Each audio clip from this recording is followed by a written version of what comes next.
ang mga kwento ng pag-ibig, kwento ng buhay at kwento ng pag-asa dito sa Barangay Love Stories. Love Stories. Pag mahal natin ang isang tao ay hindi tayo gagawa ng isang bagay na makasasakit sa kanila. Aalagaan natin sila at gagawin natin ang lahat upang tuparin ang ating mga pinangako. Ikaw, kabarangay, paano mo na ipapakita ang pagmamahal mo sa iyong karelasyon? Dear Papa Dudut, may mga pag-ibig talaga sa buhay ng tao na dumarating sa isang pambihirang pagkakataon.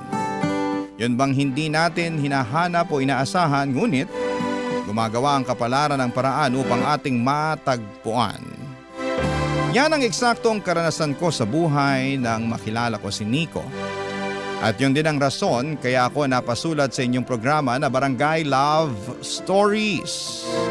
Pero bago po ako magpatuloy sa paglalahad ng aking istorya, ay magpapakilala muna ako sa mga kabarangay po natin.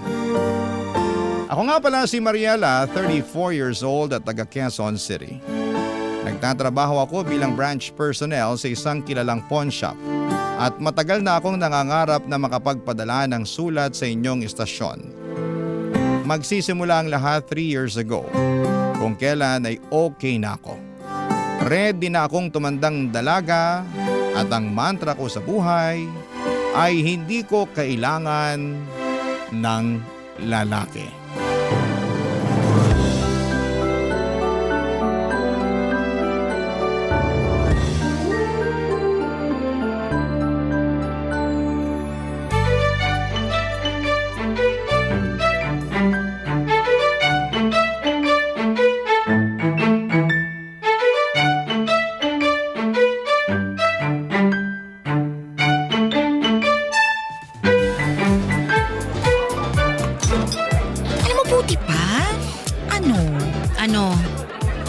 Umalis ka.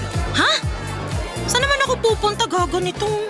Gaga ka rin pero dun sa sa dance floor. Sige na, sumayaw ka. Go, go, go. Igalaw mo yung katawan mo. Para mawala ang pagiging tensyonado. Enjoy the night. Ubusin ko lang tong iniinom ko tapos sunod ako sa'yo. Ha? Uy, sure ka? Mamaya, umiska po ka na lang dyan bigla kasi tinatawagan ka na ng jowa mo para mag-check-in. Hoy, shut up. Huwag ka na maraming ebas dyan. Sige na, sayaw na. Go, girl. Enjoy the music. Alam ko kanina mo pa bet na bet magwala sa dance floor. Sige na nga, ito na, ayan. Uy, sumunod ka, ha? Kung hindi, lagot ka sa akin. Oo, susunod ako. Sige na, go na. Bye. Okay. Teka, okay na siguro tong pwesto ko, no? Sakto, ang ganda ng music. Nakakaganda sa bayan. Ay! Naku, pasensya ka na, miss. Halika, tulungan na kitang tumayo. Akin na yung kamay mo, alalayan na kita. Salamat. Nasaktan ka ba? Hindi naman, pero nagulat lang ako. Pasensya na ulit ha, matao kasi kaya hindi kita napansin. By the way, ako nga pala si Nico. Ikaw, anong pangalan mo? Ha? Ay, sabi ko, anong pangalan mo? Ako nga pala si Nico. Ako nga pala yung future girlfriend mo. Ano? I mean, Mariela. Mariela ang pangalan ko. Nice to meet you, Mariela.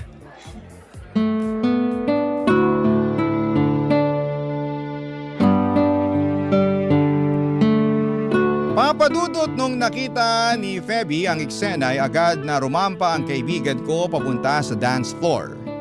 Hindi para sumayaw kundi para pasimple akong itulak at bungguin papalapit kay Nico. Good catch na raw kasi ito, guwapings at mabango.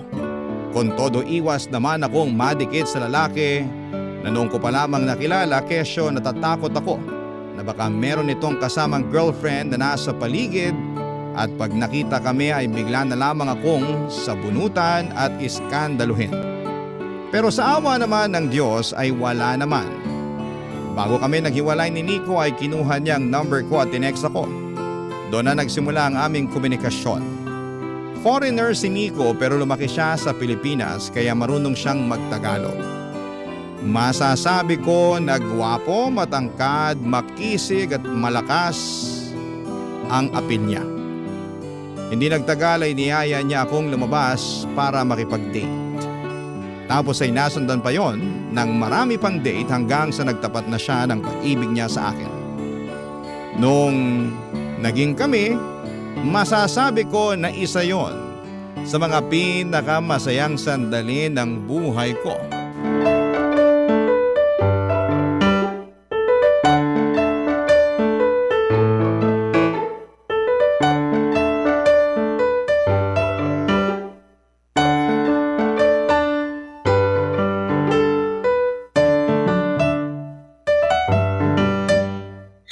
Sarap ng ganito, no?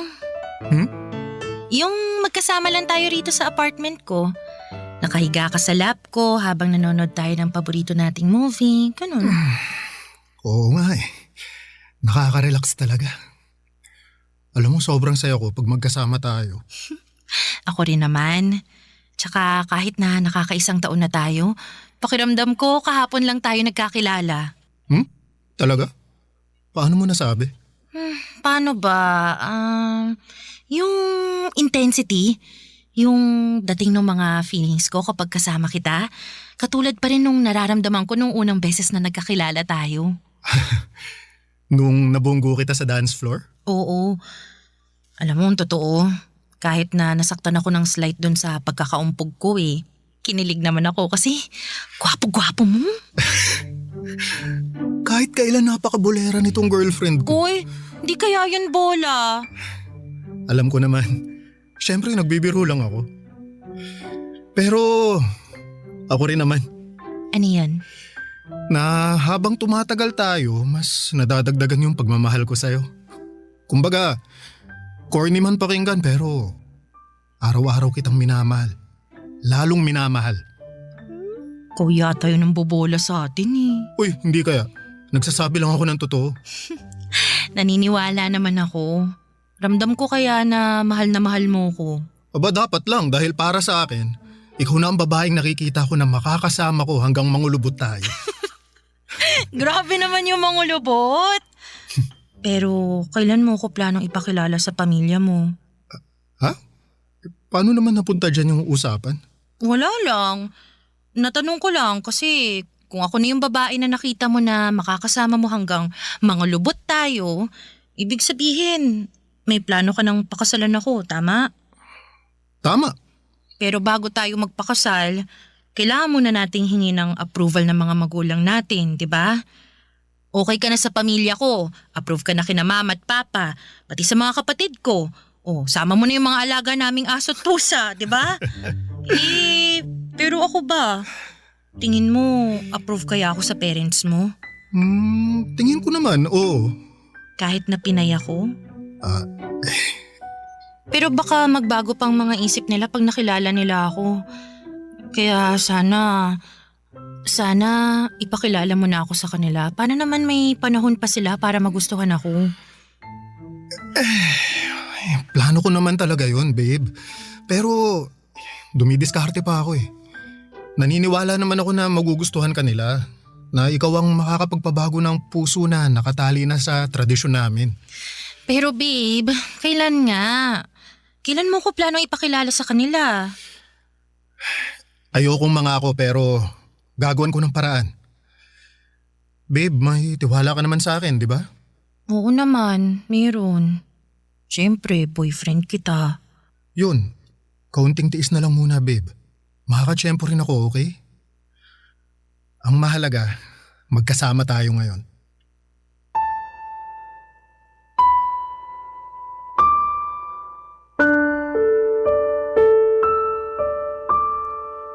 Papadudod sa loob ng isang taon ng pagiging magkasintahan namin ni Nico ay never niya pa akong pinakilala sa pamilya niya.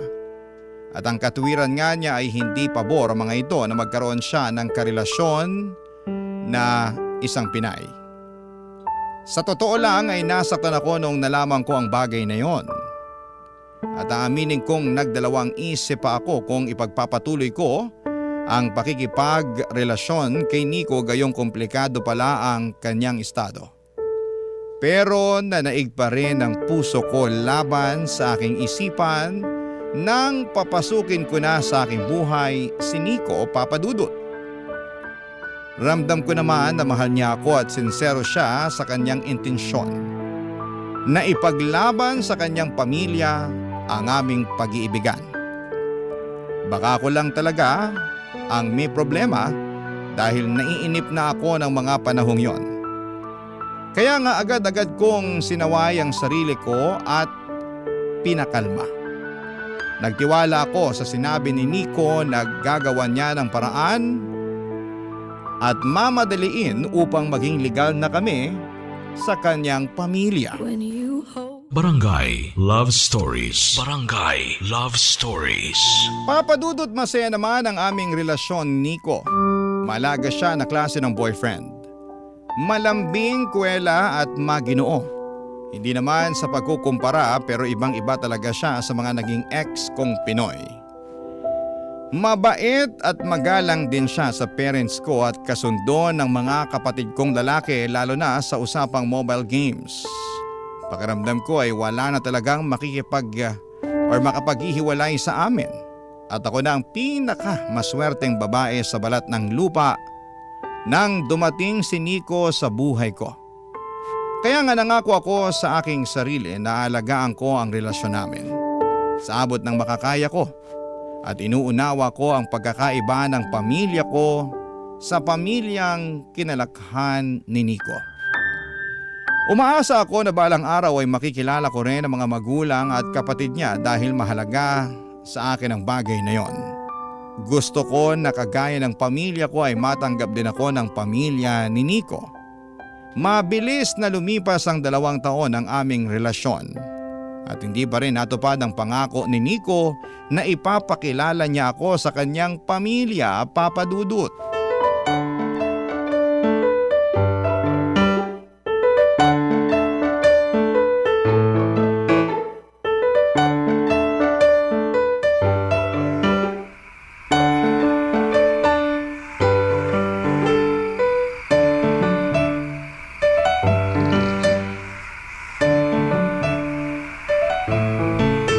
Pwede pa naman siguro tayong mag-celebrate, di ba? Total, ito na, nandito na ako. Babe, ano pang isa-celebrate natin? Itapos na yung birthday mo. Alauna na kaya ng madaling araw. Mariela naman eh. Nandito na nga ako, wag mo na sanang gawing komplikado ang lahat. At ako pa talagang nagpapakomplikado sa lahat. Eh sino pa nga ba? Alangan naman ako eh, sabi ko nga pwede pa rin naman nating i-celebrate yung birthday ko. Ikaw lang naman yung may ayaw kasi kamo, ibang araw na ngayon. Bakit? Totoo naman ah. Alam mo nakakasama ka na ng loob. Bakit na naman? Ano bang ginawa ko? Nagtanong ka pa talaga kasalanan mo kung bakit tayo nag-aaway ngayon.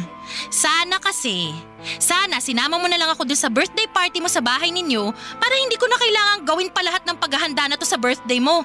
Masasayang din naman pala. Sinusumbatan mo ba ako sa mga ginawa mo? Hindi! Oo! Basta! Kasalanan mo! Ay, nasasabi mo lang yan kasi emosyonal ka ngayon. Meron naman akong dahilan para maging emosyonal, di ba? Buti sana kung isang beses lang nangyari to. Yung kada sasapit ang birthday mo may iwan ako sa apartment dahil hindi ako pwedeng sumama sa inyo kesyo hindi pa nga kasi tayo legal sa mga magulang mo. Eh anong gusto mong gawin ko, ha? Isama ka kahit bawal? Sabi mo gagawan mo ng paraan. Gagawan mo ng paraan para makilala na ako ng parents mo. Oh, ano nangyari doon sa pangako mong yon, ha? Ginagawan ko naman ng paraan ah. Di pa lang ako makatsyempo. Masyado ka namang atat. Sige, atat na kung atat. Pero bakit? Masisisi mo ba ako? Pakiramdam ko kasi kulang ako Na out of place ako kasi ikaw lang ang nakakaalam tungkol sa akin. Nico, ang tagal na natin. 2 taon na tayo pero ni isa sa pamilya mo hindi pa ako nakikilala. Ano? May plano ka ba talagang sabihin na may girlfriend ka? O gusto mo na lang na maghiwalay tayo para wala ka na obligasyon na ipakilala ako? Ay. Ano? Mamili ka? Ganun. Oh, sige. Oh, ayan. Ano gagawin ko dyan sa cellphone mo? Yan, tawagan mo parents ko, dali. Magpakilala ka. Ipakilala mo yung sarili mo. Sabihin mo girlfriend kita, dalian mo. Yan naman ang gusto mo, di ba? Hindi ka kasi makaintindi. Sinabi ko na sa'yo na tutol sila sa relasyon natin. Natsetsempo pa ako para ipakilala ka. Pero nagmamadali ka kaya ikaw na. Sige, dali, magpakilala ka. Pakilala mo yung sarili mo. Tingnan natin kung hindi nila tayo paghiwalayin.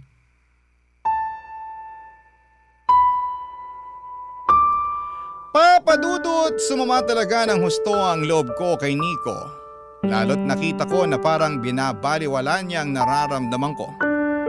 Isama niyo na rin ang effort ko sa paghahanda para sa kanyang kaarawan at paghihintay na dumating siya. Oo, hindi naman niya hiningi o sinabi na maghanda ako pero gusto ko ngang gawing espesyal ang pagse-celebrate namin ang araw ng kapanganakan niya. Na-realize ko tuloy na kahit na ano palang haba ng pasensya at pag-iintindi mo, kahit na sinubukan mo ng lawakan ang isipan mo ay darating ka pa rin sa punto na mapapagod ka na lamang at muling maiinip. Tingin ko kasi walang usad, walang progreso ang pangako ni Nico sa akin na ipapakilala na niya ako sa kanyang pamilya. Hindi niyo ako masisisi at feeling ko kasi ay hindi ako nag-i-exist sa buhay ng boyfriend ko. Lalo na nga at walang kahit na sino sa mga kamag-anak niya ang nakakaalam tungkol sa akin.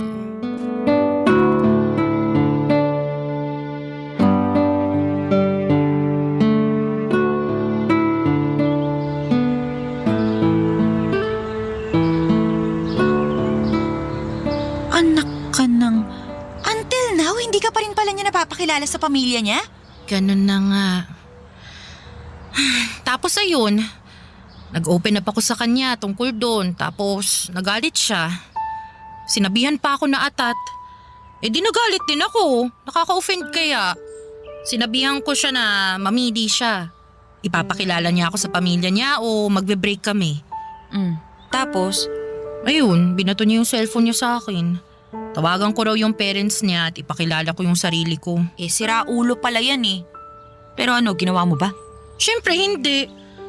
Natatakot kasi ako dun sa sinabi niya na paghihiwalayan daw kami ng parents niya. Alam ko naman daw na di sila pabor sa relasyon namin. Na tumitsyempo lang siya para maipakilala ako. Pero nagmamadali raw ako masyado. Girl, 2 taon na kaya kayo kaya may karapatan ka ng magmadali. Yun na nga. At saka... Tsaka ano pa? May iba pa? Sige na, ibira mo na, sabihin mo na ano ba yan? Hindi lang naman yun yung issue ko sa kanya eh. Marami pa, katulad na lang nung na hindi niya ako pinapost sa social media niya. Sa kahit anong social media account niya, wala. Ay hala. Girl, iba na yan.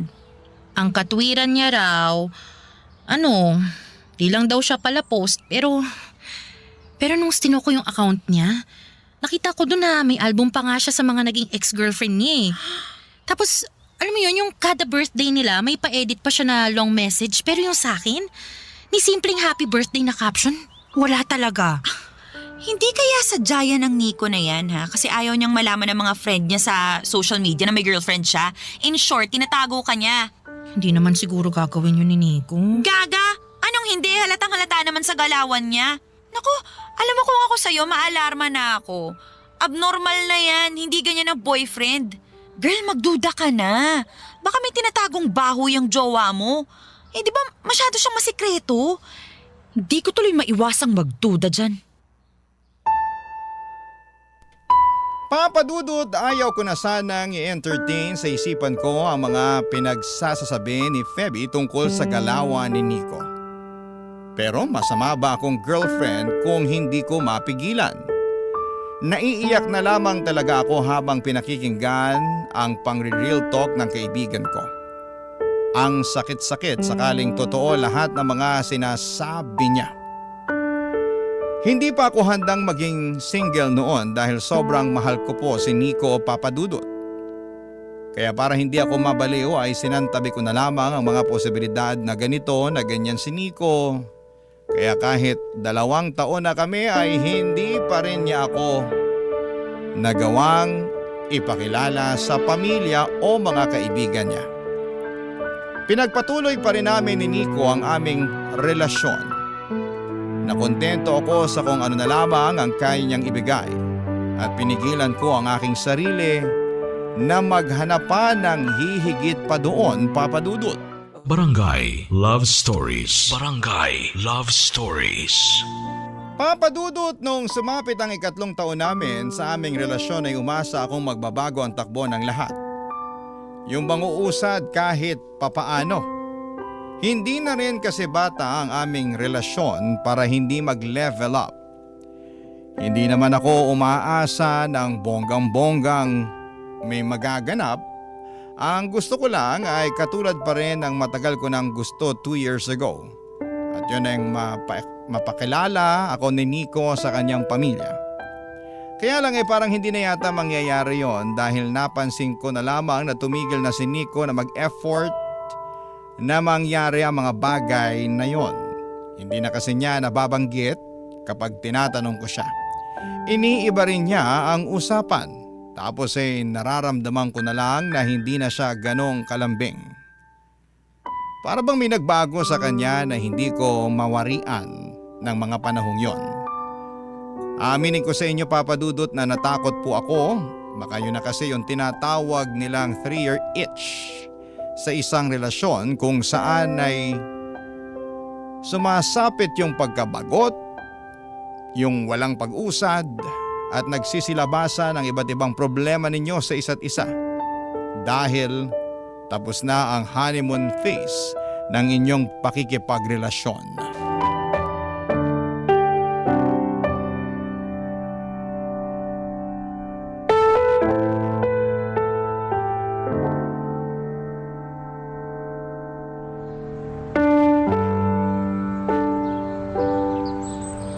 Babe, pwede ba tayong mag-usap? Tungkol saan? Nababother na kasi ako eh. Bakit? Sa relasyon natin. Sa atin. Nababother na talaga ako. Ano na naman bang problema? Ayan! Anong ayan? Ako? Ako yung problema? Hindi. Oo. Ano ba talaga, Mariela? Hindi ka naman dating ganyan eh. Yung madaling uminit ang ulo. Pero ngayon parang kahit ano na lang ang gawin ko. Kahit ano na lang yung sabihin ko nakaangil ka na kagad sa akin. Inis na inis ka na kagad sa akin. Anong magagawa ko kung kada may gagawin ka, kada may sasabihin ka, nakakainis talaga eh. Saka hindi mo man lang ba naisip yung kagaganyan mo? Kasasalita mo ng kung ano-ano na kesyo bothered ka, may nararamdaman ka. Ultimo kalit-liit ang bagay, may sinasabi ka, sana naisip mo na nakakainis na. Masyado mo na lang binibigyan ng pansin ang lahat ng bagay. Lahat na lang binibig deal mo. Hindi naman ako magkakaganito kung wala naman ako nararamdamang mali, di ba? Nico, hindi ako manhid. Alam ko may nagbago na. Sa atin, sa relasyon natin. Nico, malayong-malayo na tayo sa dating tayo eh. Ewan ko ba kung kailan nag-umpisa to, basta napansin ko na lang, kaya nga kinakausap kita ngayon. Gusto kong malaman kung mahal mo pa ba ako. Kung ano pa bang plano mo sa relasyon natin. Kasi kung tatanungin mo ako kung mahal kita, oo pa rin ang sagot ko. Sorry, pero nagsinungaling ako. Ha? Nagsinungaling ako sa'yo nung sinabi ko na ikaw na yung babaeng nakikita ko na makakasama ko sa pagtanda. Kasi mukhang hindi na mangyayari yun. Hindi ko na matutupad yung pangako ko sa'yo na pakakasalan ka dahil kailangan na nating maghiwalay. Ha? Ano bang pinagsasasabi mo? Mabigat sa akin na gawin ang bagay na to pero wala akong magawa. Naiipit ako sa sitwasyon na wala akong kawala eh. Nico, alam mo hindi ito yung panahon para bigyan mo ako ng bugtong. Bakit hindi mo na lang ako diretsuhin, ha? Bakit ka bigla makikipaghiwalay? Mariela, pinagkasundo ako ng pamilya ko sa ibang babae. Ano? At kailangan kong magpakasal kasi kahilingan yun ng mama ko na may sakit sa puso. Gusto niya na bago siya mawala, makita niya akong kinakasal. At pumayag ka naman. Wala nga akong magawa at wala rin akong kawala, di ba? Tradisyon na yan ng pamilya ko. Ayoko namang biguin ng mama ko. Ayoko na hanggang hukay madismaya siya sa akin. Ayokong isumpa niya ako kasi sinuway ko yung utos niya kaya... Kaya pasensya ka na, Mariela. Papadudot, sobrang sama ng loob ko nang sabihin sa akin ni Nico ang bagay na yon. Pinaasa lamang niya ako at sinayang ang oras ko. Buong akala ko ay siya na talaga ang lalaking makakasama kong tumanda, ngunit bigla na lamang naglaho na parang bula sa kawalan ng pangako niyang yon. Ang sakit-sakit din na malamang ikakasal na siya sa iba at hindi po sa akin. Wala na ako nagawa kundi ang umiyak na parang wala ng bukas nang makipaghiwalay sa akin si Nico. Para akong masisiraan ng ulo ng mga panahong yon. Nung iwan ako sa bahay ng ex ko na walang lingon-lingon ay halos hindi ko kayanin.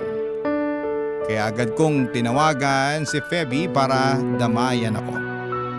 To the rescue naman ang kaibigan ko at agad akong pinuntahan sa apartment para samahang humagulhol at magalit sa dati kong kasintahan. Isang linggo ang mabilis na lumipas at hindi pa rin ako okay. 3 araw din akong nag-leave sa trabaho para magmukmok. Pero dahil hindi naman ako mayaman, kinailangan ko nang pumasok para kumain. Buti na lamang at nandyan si Feby, lagi niya akong nililibang at dinedistract para hindi ko maisip na broken-hearted ako. Tuwing weekend ay nakaugalian na naming gumala at sumubok ng mga bagong restaurant sa QC at isang araw ay nakita ko na lang si Nico na papalabas sa isang motel. May kasama po siyang babae na mukhang walker ayon sa kaibigan ko. Tapos ay ganoon na lamang ang gulat namin nang makita naming nakipaghalikan pa si Nico sa naturang babae bago niya ito pinasakay ng tricycle.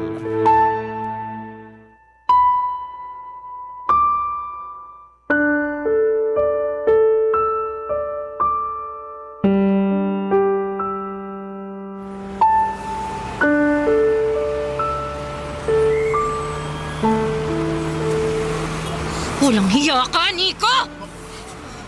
Mariela! Phoebe, anong ginagawa niyo rito? Kami yatang dapat magtanong sa'yo niyan.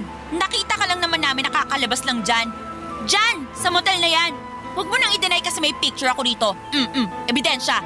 Bukod doon, nakita ka rin namin na may kasamang babae na mukhang bayaran. At hinalikan mo pa nga bago mo pasakay ng taxi. Akala namin ikakasal ka na. Di ba bawal yung ginagawa mo? O baka naman dun ka sa babaeng yun ikakasal. Tama ba? Siyempre hindi, no? Nakilala ko lang yung kagabi sa... O di huling-huli ka nga! Malandi ka talagang lalaki ka! Umamin ka nga, Nico.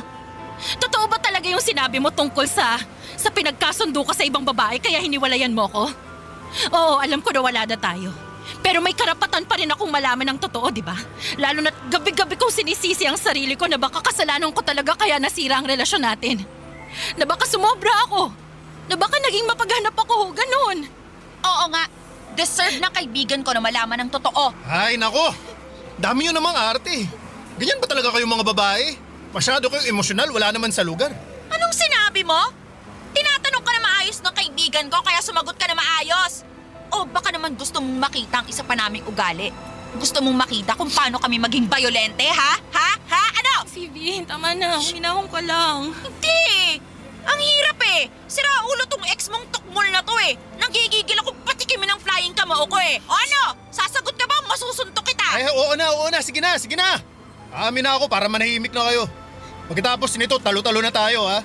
Kanya-kanya na ulit, okay? Baliw! Phoebe, please. Sige na. Nagsalita ka na, Nico. Ay, nako. Paano ba to? Dami nyo kasing arte pero sige, aamin na ako. Hindi totoo yung sinabi ko sa'yo na pinagkasundo ako ng parents ko sa ibang babae para magpakasal. Wala yun. Imbento lang yun kasi gusto ko nang makipaghiwalay sa'yo. Alam ko na hindi ka kasi papayag, lalo sabi mo pa nun, mahal mo pa rin ako. Pero hindi na kasi kita mahal, Mariela. Ay, mali. Hindi naman talaga kita minahal. Sakto lang, masaya lang ako kasi nandyan ka. Pinapansin mo ako, inaasikaso. Pinatutuloy sa apartment mo pag kailangan ko. Pero wala naman talaga akong planong makisama sa'yo tapos pakasalan ka pa kaya? Yun din ang rason kaya hindi kita maipakilala sa mga magulang ko. Tsaka wala na rin naman talaga akong mga magulang. Ulila na ako simula pagkabata at tsaka wala rin akong mga Eh, kapatid. sino yung ano? Sino yung mga nasa picture na pinakita mo sa akin na sabi mo pamilya mo? Wala yun, kinuha ko lang yun sa internet. Hindi ko naman nakalain na mapapaniwala ka. Na mauuto kita kaya sinakyan ko na lang. Pinangatawanan ko na lang. Walang yakap pala talaga eh! Ha? Aray ko! Aray! Ang kapal na mukha mo! Uy! Ano ba? Kapal na mukha mo! Sakta na kaibigan ko! Loko-loko to? Phoebe, tama na. Hindi! Anong tama na? Kulang pa nga yun sa mag-asawang sampal na binigay ko sa siraulong yan dahil sa ginawa niya sa'yo. Hoy, Nico! Ang kapal naman ng mukha mo na paglaruan ng damdamin ng kaibigan ko? Eh, para ko na yung kapatid tapos sasaktan mo lang? Ha? Napakalandi mong lalaki, kakapal mo! Tama si Phoebe! Napakalandi mo! Napakasama mo, manloloko ka, manggagamit ka! Buti na lang talaga naghiwalay na tayo! Buti na lang nawala ka sa buhay ko kasi salot ka! Makarma ka sana, Nico! Napaka-abusado mo!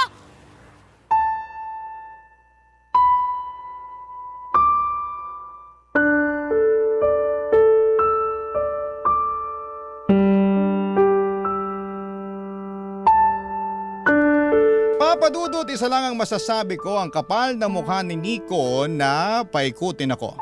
Napaniwalain ako sa drama niya at bilugin ang ulo ko. Ako naman ay masyadong naniwala at naging utu-uto kaya nahulog ako sa patibong niya. Nakakapagsisi na nagsayang lamang ako ng 3 taon kasama ang huwad na katulad niya, pero pinagpapasa Diyos ko na lamang ang karma na pupwedeng ihatol sa kanya, Papa Dudut. Sa kasalukuyan ay nagmo-move on pa rin ako. Masasabi ko na marami akong aral na natutunan sa karanasan kong ito.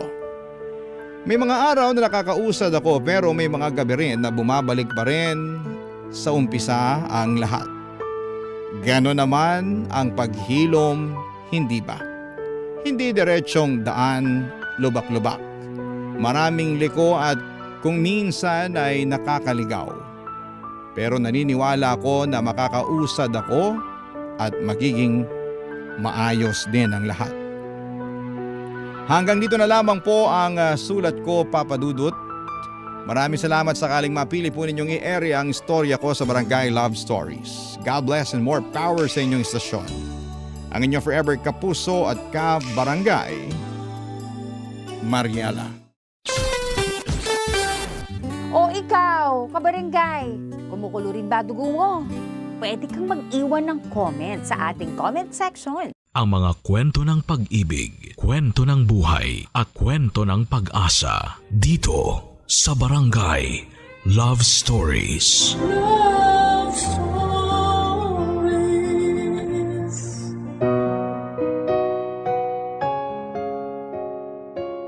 Lahat tayo ay nagnanais na magkaroon ng magandang katawan. Ito kasi karaniwan ang ginagamit nating pang-akit kapag gusto nating maghanap ng taong makakapareha ng ating puso. Pero sa sitwasyon ng letter sender nating si Johanna, kahit malaki ang katawan niya ay hindi ito naging hadlang para maging masaya ang kanyang buhay. Ngunit kakibat ng pagkakaroon niya ng mabigat na timbang, ay pahirapan naman sa kanya ang makahanap ng taong iibigin. Ano kaya mga bagay na gagawin ni Johanna para makamit ang inaasam niyang pag-ibig? Ito ang sabay-sabay nating pakinggan dito sa mga kwento ng pag-ibig, buhay at pag-asa sa nangungunang Barangay Love Stories. Dear Papa Dudut, walang perpektong katawan. Ang meron lamang tayo ay magandang katawan na merong iba't ibang hugis at anyo. Sabi nga sa 1 Peter 3 verse 3, your beauty should not come from outward adornment. At yun ang isang bagay na pinanghahawakan ko simula noon. Tawagin niyo na lamang po ako sa pangalang Johanna. 33 years old at nagtatrabaho bilang government employee sa lalawigan ng Quezon. Kapag nakikita ako ng mga tao noon ay isang katangian ng unang mapapansin nila mula sa akin. Walang iba kundi ang pagkakaroon ko ng malaking katawan. Mataba po ako noon at isa itong katotohanan na hindi ko pwedeng itago. Bata pa lamang kasi ako ay malakas na po talaga akong kumain. Tinuruan kasi ako ng mga magulang ko na huwag mag-aksaya ng pagkain. Nasanay na ako na lahat ng nasa plato ko, maliban sa butot tinik, ay kailangan kong ubusin. Ni isang butil ng kanin ay wala kayong makikita sa plato ko magmula noon hanggang ngayon. Ako ang pinakamalaki sa aming 4 na magkakapatid. Kahit na ako ang bunso ay ako tuloy ang napagkakamalang panganay ng mga hindi nakakakilala sa amin. Dahil bata pa lamang ay mataba na ako, nasanay na ako sa pangbubuli sa akin ng mga tao. Lagi akong tinutokso dahil sa timbang ko. Laging ako ang ginagawang katatawanan dahil sa laki ng katawan ko. Nung una ay nasasaktan ako sa mga biroang tulad noon. Nakakainsulto kasi siyang pakinggan, Papa Dudut. Pero nung nagdalaga na at nagmature na ang pag-iisip ko sa halip na ikahiya ang timbang ko, ay mas naging proud pa ako rito, Papa Dudut.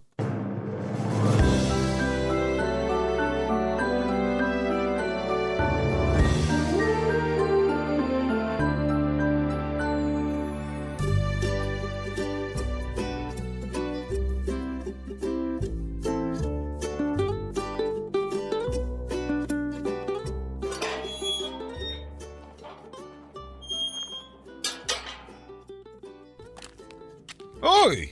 Ayan ang pamangkin ko! Joanna! Hello po, Uncle Emilio. Bakit ngayon ka lang? Kanina pa kita hinahanap ah. May dinalaw pa po kong kaibigan eh. Alam mo namang reunion ng pamilya natin ngayon. Tapos ibang tao pa inuna mo. Ngayon na nga lang tayo makakapag-banding tapos late kapag dumating. Pasensya na po, mas nauna yung plano namin ng kaibigan ko eh. Pero hayaan nyo na po, ang mahalaga, nandito naman na ako, di ba? Oo nga naman. Ang mahalaga kumpleto na tayo. Kumusta na po kayo? Parang napaaga yata ang inuman nyo ah. Lasing na naman kayo? Hindi pa ako lasing. Talagang inuman agad ang inunan nyo ah. Alam mo naman na hindi mawawala ang inuman sa mga ganitong salo-salo. Mas maaga, mas masaya. Kung sa bagay, lagi namang may inuman kapag ikaw ang kasama namin eh. Ay, oo nga po pala. Totoo ba yung nabalitaan ko na mangungupahan na raw kayo malapit dito? Oo, may nahanap akong bagong trabaho dito lang din. Kailangan kong mangupahan kasi mahirap din naman kung magpabalik-balik ako sa amin. Imbis na gumastos sa pamasahe, punin ko na lang. Dapat dito na lang po kayo sa bahay. Sayang din yung renta ninyo. Yun nga rin ang sabi ng tatay mo sa akin. Pero syempre, ayoko rin namang makipagsiksikan dito sa bahay nyo. Malaki naman tong bahay ah. Hindi po problema kahit dito na muna kayo magstay. Sa laki ng katawan mong yan, kakasya pa ba ako dito sa bahay nyo? Si Uncle naman, kararating ko lang pinabalahura na agad ako. Hindi, totoo nga.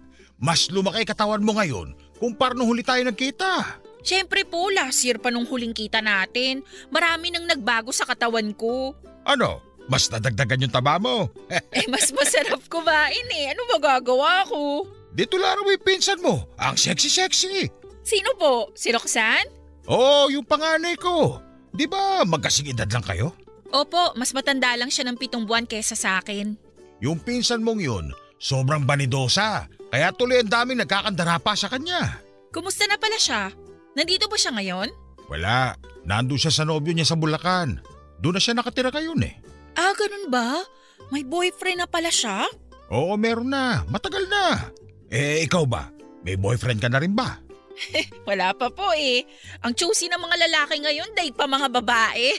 Ang harap kasi ng mga lalaki, yung sexy. Wala magkakagusto sa'yo kung ganyang mas mataba ka pa sa baboy. Uncle, puso ang ginagamit sa pagmamahal, hindi mata. Hindi kailangang sexy ang babae para mahalin. Ay sus, sino bang niloko mo?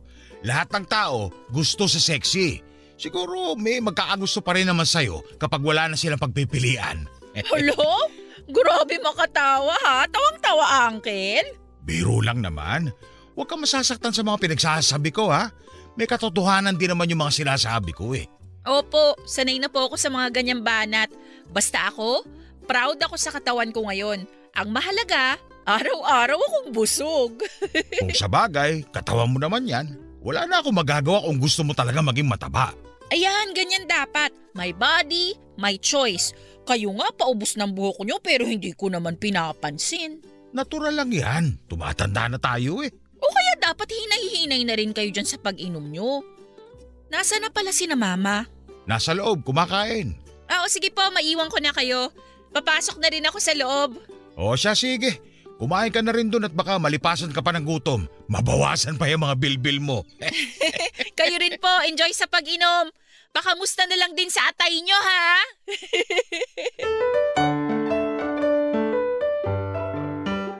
Hindi na uubra sa akin kahit ano pa ang itawag nila sa katawan ko. Sa katunayan ay na-enjoy ko pa nga ang pagiging mataba ko dahil marami ang napapalingon sa akin sa tuwing nakikita ako ng tao. Pakiramdam ko ay para kong artista na pinagtitinginan ng mga tao. Sa halip na mahiya ay niyakap ko ang tingin na yon na siyang nag-boost palalo ng confidence ko. Katawan ko ang naging patunay kung gaano ako ka-successful sa buhay noon. Ibig lang sabihin ng pagiging mataba ko ay hindi ako napapabayaan mula pagkabata. Nakakakain ako ng mga bagay na gusto kong kainin. Anytime ay pwede kong lutuin ang mga pagkain na maisip kong kainin. Sa katunayan, punong-puno nga ang ref namin ng iba't ibang ingredients. Pwede kong magluto ng pasta anumang oras. Pwede ako mag-bake ng cake kung gugustuhin ko. Ako ang gumagawa ng sarili kong kape. Kapag nag-crave ako ng leche flan ay pwede akong gumawa ng sarili ko kahit sa kalagitnaan pa ito ng gabi. Pero sa kabila ng pagtanggap ko sa sarili kong katawan ay hindi pa rin talaga maiiwasan ang diskriminasyon sa mga katulad kong matataba. Aaminin ko, Papa Dudut, na maraming struggle ang pinagdadaanan ng mga taong malalaki ang katawan na katulad ko. Una na rito ay ang transportasyon. Hirap na hirap akong mag-book ng motorcycle taxi dahil minsan kinakancel nila ang booking ko kapag nakikita nilang malaki ang katawan ko. Takot din sila na baka masyado akong mabigat para sa motor nila. Minsan ay hirap silang mag-drive dahil may kabigatan ako. Mahirap din makipagsiksikan sa mga public transportation dahil nga sa sobrang lapad ko. At yon ang lagi kong nakukwento sa kaibigan kong si Remy. Oh my gosh, magko-concert sila rito. Ha? Ano yun? Wala. Yung favorite K-pop group ko. May concert pala dito sa Pinas next month. Shucks! Max out na yata yung credit card ko. Paano ako makakabili ng ticket niyan? Ang laki ng problema ah. First time lang kasi nilang mag-concert dito. Kailangan kong makakuha ng ticket para makita ko sila in person. Crush na crush ko kaya yung leader nila. Ayan, diyan ka magaling eh. Sa mga Koreanong singputi ng singkamas. Hayaan mo na ako. Dito nga lang ako sumasaya eh. Mabalik tayo sa kinukwento mo kanina. So ano nga nangyari dun sa reunion nyo? Ayun nga. Ang highlight na naman ng buong ganap, yung katabaan ko syempre. Bidang-bida na naman ang ate mo. Kesyo mas tumaba raw ako ngayon kaysa nung huling kita nila sa akin. Kaya raw ako nananatiling single kasi natatakot daw yung mga lalaki sa sobrang laki ng katawan ko. Grabe naman yung mga kamag-anak mong yan. Ganun talaga kapag matatanda. Medyo naiwan yung kaisipan nila sa panahon nila. Di nila alam yung mga matataba ngayon, mas pogi pa ang jowa nila kaysa sa mga sexy dyan. Ang tanong, meron ka ba nun? Wala pa akong jowa. Pero hindi naman ako nagmamadali. Darating din yan. Aminin mo, apektado ka no sa mga pinagsasasabi nila. At bakit naman ako magpapaapekto? Kasi may point naman sila. Isa ka rin eh. Medyo may pagka-boomer din yung pag-iisip mo eh. Hindi, ang ibig kong sabihin, totoo naman na wala ka pang jowa hanggang ngayon. Hindi ko naman kailangan ng jowa ngayon. Masaya ako kahit wala akong boyfriend. Or wala lang talagang choice kasi wala naman nagpaparamdam sa'yo. Grabe ka ha? Kaibigan ba talaga kita? Oo naman. At gusto ko na maging masaya ka rin. Masaya ako, FYI. Hindi magiging lalaki ang source of happiness ko at never mangyayari yon. Nasasabi mo lang yan kasi wala ka pa nagugustuhan. Pero alam mo, maganda rin naman na patunayan mo sa mga bashers mo na kahit mataba ka, kayang-kaya mong makahanap ng lalaking magmamahal sa'yo. Ay, hindi ko kailangan ng validation ng ibang tao. Magkakajowa ako kung kailan nakatakda akong magkajowa. Hindi ko ipipilit ang wala pa. Okay, sabi mo eh. Hindi ko kinakahiya ang pagiging mataba ko. Alam mo, yung pagiging sexy ng isang tao, hindi naman nakabase sa pangangatawan natin eh. Nakabase yan sa kung gaano ka-confident ang isang tao. At ako, confident ako sa mga taba ko. Di good for you. Yun naman din ang maganda sa'yo eh. Keber kung pagtawanan ka ng iba, ang mahalaga masaya ka. Tama. Pero ang nakakainis lang, bakit kailangan pagtawanan ng taong matataba? Bakit yung mga payat hindi naman ginaganon? Double standards eh. Kapag kaming matataba, kailangan bayaran yung ekstrang upuan kasi masyado kaming malaki. Pero yung mga payat ba, kalahati lang ba yung bayad kasi maliit lang yung space na nagagamit nila sa pagkukommute? Hindi naman, di ba? Aba, malay ko dyan. Bakit akong tinatanong mo dyan hindi naman ako nagpauso niyan? Ayun nga ang punto ko. Ang lala ng discrimination sa mga matataba, pare-pareho lang din naman tayong tao. O akala ko ba hindi ka apektado? Hindi nga ako apektado. Naaawa lang ako sa ibang katulad ko na nabubuli dahil sa pagiging mataba nila. Hindi talaga natin maiiwasan yan kasi maraming tao ang walang modo at puro kasamaan ang pinapairal. Ay, sana mawala na yung ganong klaseng diskriminasyon sa mga susunod na henerasyon. Umaasa ako sa mga kabataan na pagdating ng panahon, hindi na issue sa kanila yung matabaman o payat ang isang tao. Sana nga. Papadudot, hindi na ako apektado sa bawat katatawanang ginagawa nila sa timbang ko. Wala na akong pakialam kahit na anuman ang sabihin nila tungkol sa akin dahil hindi naman sila ang nagpapakain sa akin. Masaya na ako sa mga bagay na meron ako noon. May struggle man ng konti pero nalalampasan ko naman ito araw-araw. Ang mahalaga ay buwan-buwan akong sumasahod at nasosuportahan ko ang pamilya ko dahil isa akong matinong tao. Nababayaran ko ang bills ko on time at nagagawa ko pang mag-ipon ng pera. Wala akong bisyo.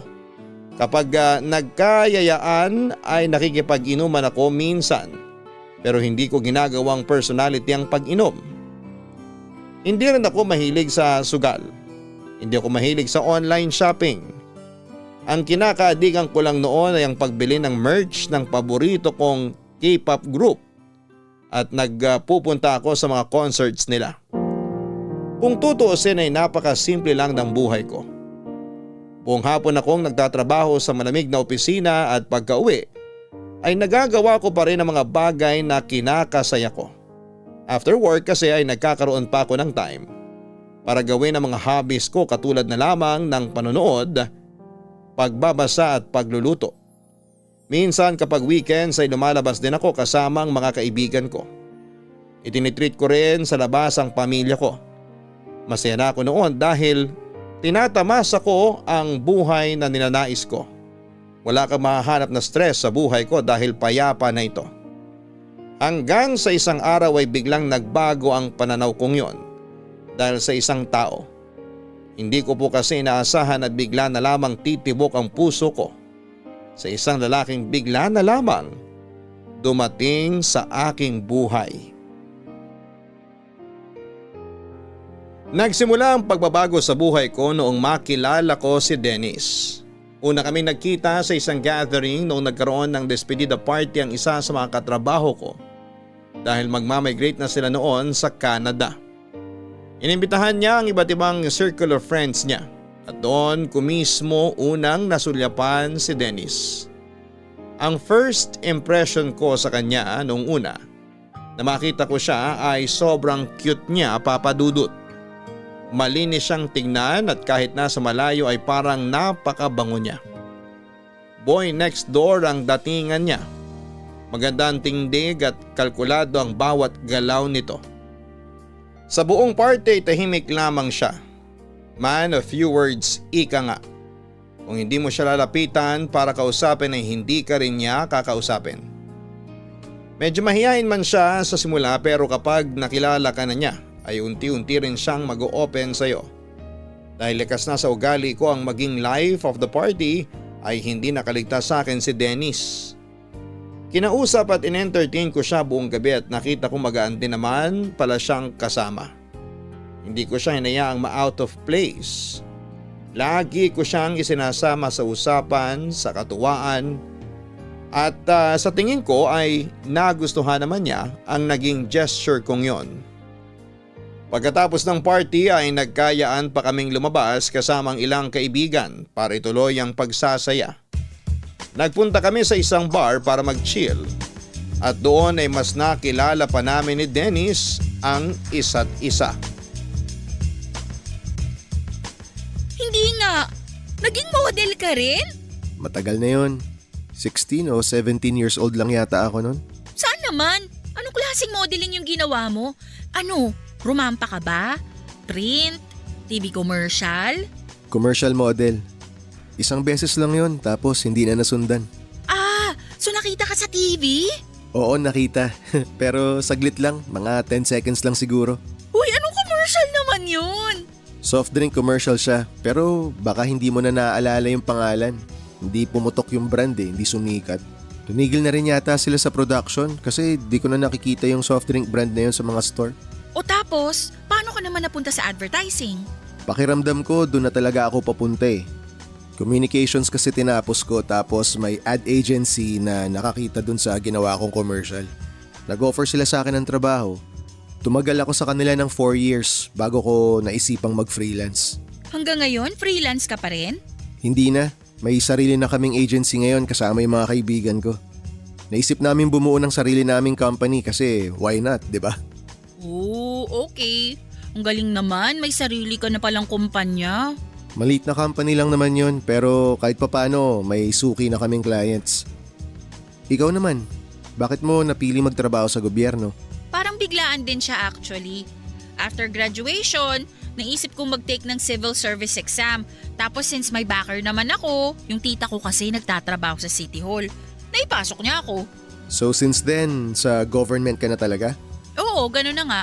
Hanggang ngayon sa City Hall pa rin ako nagtatrabaho. Balita ko, masusungit government employees. Totoo ba yun? Uy, hindi naman lahat. May mga stricto talaga. Pero karaniwan, yung mga thunders na yun. Ako, personally, mabait ako sa mga tao. After all, silang nagpapasahod sa amin. Ano nang plano mo ngayon? I mean, nakikita mo ba yung sarili mo na tumanda na lang as a government employee or may ibang goal ka pa na gustong gawin? Sa ngayon? Wala na. Okay na ako sa trabaho ko ngayon. Stable na yung buhay ko eh.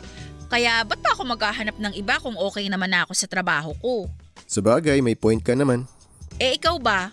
May iba ka pa bang gustong gawin? Parang gusto kong mag-aral ng law. Law? Bakit naman law? Parang alayo naman yata dun sa inaral mo at sa profession mo ngayon. Ewan ko nga, hindi ko maintindihan eh. Recently, bigla na lang ako nagkaroon ng interest sa batas. Kasalanan to ng mga crime series at courtroom drama na pinapanood ko ngayon eh. Uy, i-push mo yan. Why not, diba? Tsaka mukhang bata ka pa naman eh. May trabaho ka naman, kaya kayang-kaya mong i-pursue kung ano man ang gusto mong gawin. Wishful thinking lang naman yon. Feeling ko, hindi rin ako makakapag-commit dun. Masyadong madugo ang law eh. Oras at panahon ng kalaban. Pero bakit hindi mo itry? At least wala kang pagsisisihan kung sakali. Tingnan natin. Depende kung kaya ko na bang iasa sa mga kasama ko yung ad agency namin. Kapag naramdaman kong pwede na, baka ituloy ko yung plano kong mag-law. Good luck. Matanong ko pala, ilang taong ka na? 27. O talaga? Magkaedad lang pala tayo. Talaga? 27 ka rin? Oo, Gemini ako, June 1. Ako naman Capricorn. Pasko ko pinanganak eh.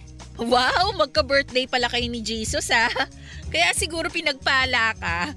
Ang saya siguro ng birthday mo, no? Kasabay mo mag-celebrate lahat ng tao. Kaya nga eh. Parang kailangan ko na yatang umuwi. Medyo gabi na. May lakad pa ako bukas. Teka, anong oras na ba? 11 na. Ano, maiwan ko na kayo ha. Mauna na ako umuwi.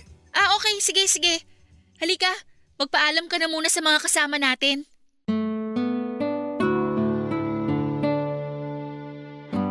Papadudod si Dennis yung tipo ng tao na hindi masyadong masalita pero kapag nakausap mo na siya ay mapagtatanto mong kakauntiman. Ang lumalabas sa bibig niya ay malaman ang bawat sinasabi niya. Halatang matalino siyang binata. Reserve siyang tao, marunong siyang makinig sa mga taong kinakausap niya at aware siya sa mga nangyayari sa paligid niya. Siya yung kapag nagsasalita ay pinag-iisipan niya talaga ang bawat salitang binibigkas niya. Yun ang isang katangian nito na hinangaan ko papadudot sa kanya ng sobra. Plus points pa na sobrang ganda ng kanyang mukha, sobrang kinis at ang liit ng pores niya kaya glossy ang dating ng mukha niya. Kaya naman hindi na nakapagtataka kung ang isang simpleng tulad ko ay mabilis na nagkagusto sa kanya. Matapos ang pagkikita namin yon ay hindi ko na sinayang ang pagkakataong makipagkaibigan kay Dennis. Kinuha ko ang socials niya at tinuloy namin ang getting to know stage naming dalawa. Approachable namang tao si Dennis, papadudot. Kaya kahit sobrang kulit ko sa chat ay nag-reply pa rin siya. Hindi ko siya tinatantanan dahil sobrang attached na ako sa kanya. Kahit na maikling panahon pa lamang kaming nagkakakilala. Simula noon tuwing lumalabas kami ng mga kaibigan ko ay lagi ko siyang inaaya.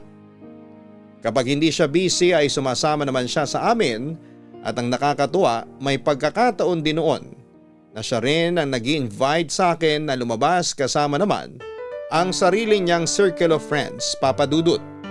Medyo marupok man ang datingan ko noon ay hindi ko na talaga napigilan ng puso kong ibigin si Dennis.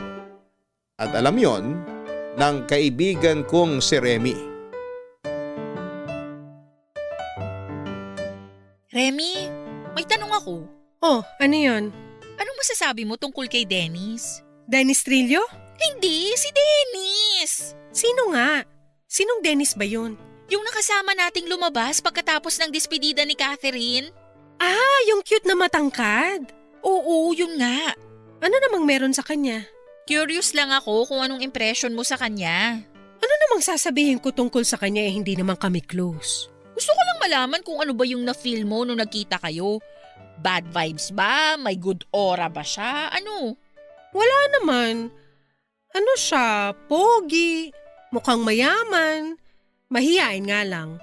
Hindi nga ata kami nagkausap nung nagkasama tayo eh. Parang medyo suplado siya. Hindi gaanong approachable kasi may sarili siyang bubble. Di naman siya suplado. Masaya nga siyang kausap eh. Pero tama ka, medyo may pagkamahiyain nga siya. Bakit mo naman siya natanong? Ano bang meron? Type mo ba siya? Magkausap kami ngayon sa chat. Ay talaga? At ano naman pinag-uusapan niyo sa chat? Wala naman. Anything under the sun. Hangang-hanga nga ako sa talino ng lalaking yun eh. Ang dami niyang alam sa buhay. Type mo no?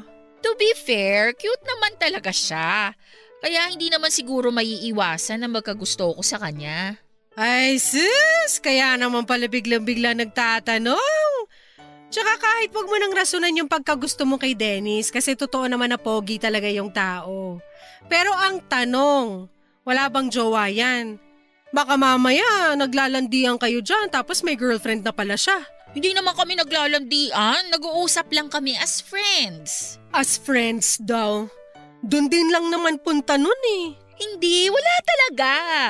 Alam mo, hindi magsasayang ang isang lalaki ng oras sa babaeng hindi naman niya gusto. May mga tinatawag namang platonic friendship eh. As in walang mali siya. Friends lang talaga.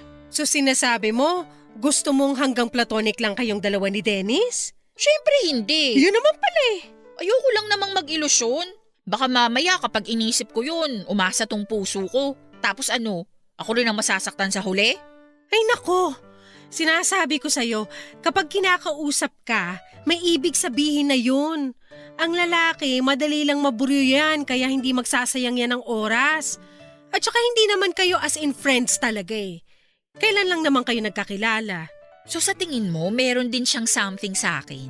Ayoko naman siyang pangunahan, pero ang basihan lang naman ng mga sinasabi ko sa'yo ay yung experience ko. Parang bubuyog ang mga lalaki na lalapit sa bulaklak na gusto nila. Kung sa bagay, may punto nga yung sinasabi mo. Marami siyang ginagawa para sa akin na parang higit pa sa kaibigan na eh. Talaga? Tulad ng ano? Basta, hindi ko ma-explain eh. Napaka-sweet niya, napaka-caring, tapos kahit hindi siya pamilyar sa topic na pinag-uusapan namin, willing siyang makinig at matuto. Alam mo yun? Tuwing nag-uusap kami, ramdam ko yung interes niya eh, na makilala pa ako. Yan yung sinasabi ko. Interesado sa iyo yung tao. So ano nang gagawin ko ngayon?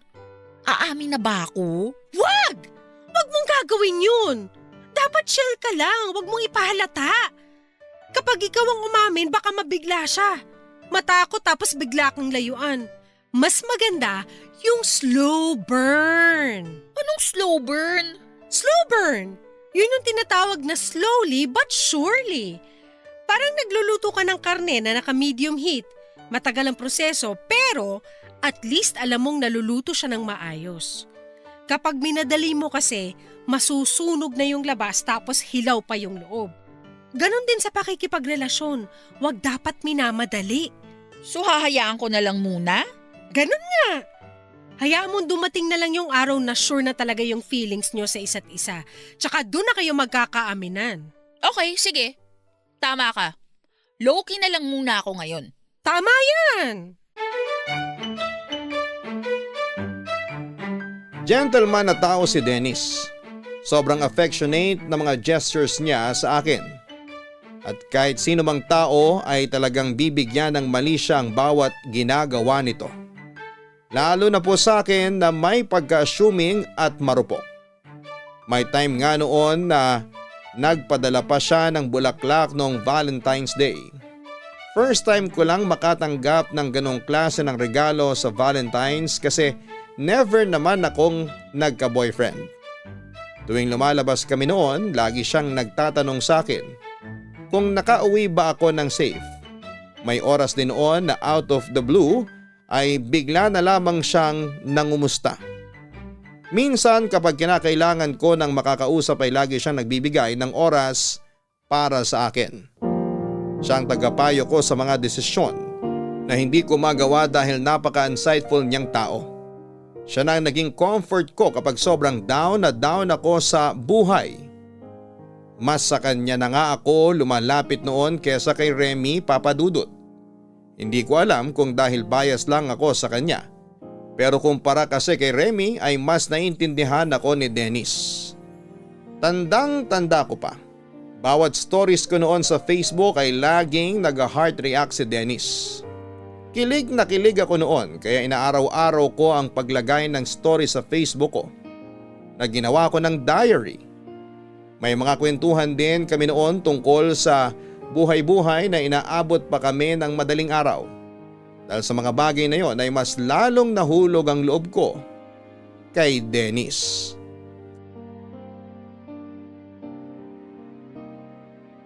Ilang buwan na nagpatuloy ang magandang ugnayan namin ni Dennis. Sa pagtagal ng panahon ay mas lalo pa naming nakilala ang isa't isa sa puntong sobrang komportable na naming dalawa. At kayang-kaya na naming mag-share ng sekreto sa bawat isa. May mga pagkakataon noon na nagpapasaring na ako kay Dennis tungkol sa mga nararamdaman ko sa kanya. Kaso hindi ko alam kung napipick up ba niya ito.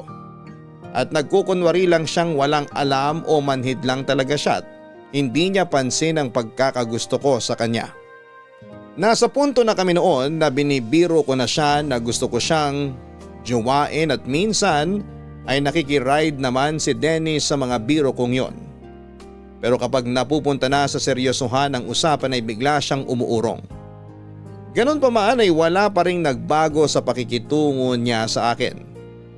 Nandun pa rin ang concern niya sa akin na para bang may something talaga. Kaya naman ang ginawa ko ay sinunod ko na lamang ang advice sa akin ng mga kaibigan ko noon na umamin na kay Dennis para hindi na ako mapagod sa pagtatanong at pag-a-assume. Ako na mismo ang nag-first move sa kanya, Papa Dudut. Inaya ko si Dennis na lumabas isang araw nang dalawa lamang kami. Doon ay inamin ko na sa kanya kung ano ang nararamdaman ng puso ko. Uy, salamat pala na pinaunlakan mo tong invite ko sa'yo kahit biglaan ha. Oo naman. Sakto nga tong aya mo kasi matagal na rin akong hindi nakakalabas ng bahay. Talaga? Bakit naman? Busy kasi kami ngayon sa bago naming client. Opening na nila 2 months from now kaya nagpaplano na kami kung paano namin ipopromote yung business nila.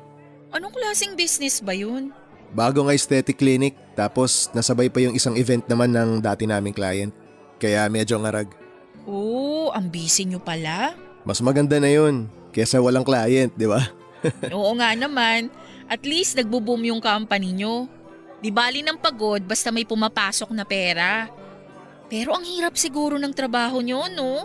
Kasi utak yung kailangan gamitin para makapag-promote eh. Kailangan talaga ng creativity sa trabaho namin pero ang pinakamahalaga sa lahat, yung data analysis. Kailangan mo mag-research para mahanap mo kung ano yung pulso ng demographic na gusto mong kunin. Grabe, napaka-technical naman. Ang hirap sumunod. Sorry, lumalabas na naman yung pagiging know-it-all ko. Hindi ka know-it-all. Okay lang yun. Yun nga ang nagustuhan ko sa'yo eh. Napaka-knowledgeable mo sa mga bagay-bagay. Hindi ko nga alam kung paano nagkakasya lahat ng impormasyong nalalaman mo dyan sa utak mo eh. Pero sabihin mo lang kung nabobore ka na sa usapan natin. Minsan kasi yung ugali kong to, kinaiinisan ng mga kaibigan ko eh. Bakit naman? May pagkakataon daw kasi na lumalabas yung bida-bida na personality ko. Uy, hindi ah. Alam mo, mas malakas talaga ang appeal ng mga lalaking matalino.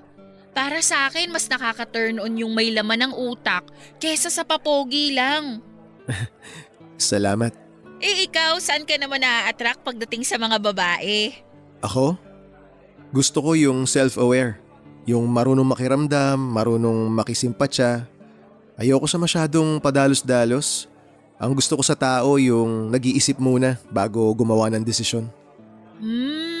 Okay. So may nahanap ka na bang babaeng self-aware? Actually, marami naman akong kakilalang ganun. Hindi, I mean, di ba nga attracted ka sa mga ganong klaseng babae? May nakilala ka na ba na ganon na, ewan ko, gusto mong ligawan or what? Wala pa naman. Sa ngayon, hindi pa naman kasi ako naghahanap. Katulad nga ng sinabi ko, busy pa ako. Eh sa akin, hindi ka ba attracted? To be honest, nakakahawa yung pagiging masiyahin mo. Ang lakas ng confidence mo eh. Ikaw na siguro yung tanging babae na nakilala ko na hindi marunong makaramdam ng anxiety. Para sa akin na medyo introvert, ang laking bagay nun na magkaroon ng kaibigang outgoing. Kaibigan? Oo, ikaw. Ikaw lang yung kaibigan ko na hindi nauubusan na mapag-uusapan. Hanggang kaibigan lang ba tayo? Anong ibig mong sabihin? Hindi ba halata? May gusto ko sa'yo, Dennis. Ang totoo niyan, napapansin ko na talaga noon pa na iba yung pakikitungo mo sa akin. Ayoko lang pangunahan ka kasi baka mali lang ako ng akala. Sana nga, mali na lang ako ng inakala. Bakit naman? Kasi Johanna, hindi pareho yung nararamdaman natin. Wala akong pagtingin sa'yo. Nakikita kita bilang kaibigan lang. Isang mabuting kaibigan. Sorry talaga pero wala akong nararamdamang anumang romantic feelings para sa'yo eh. Ganun ba? I'm sorry. Ay, hindi. Hindi mo kailangan mag-sorry. Sinubukan ko lang naman eh. At least ngayon, wala akong pagsisisihan. 'Di ba? Change topic na nga tayo.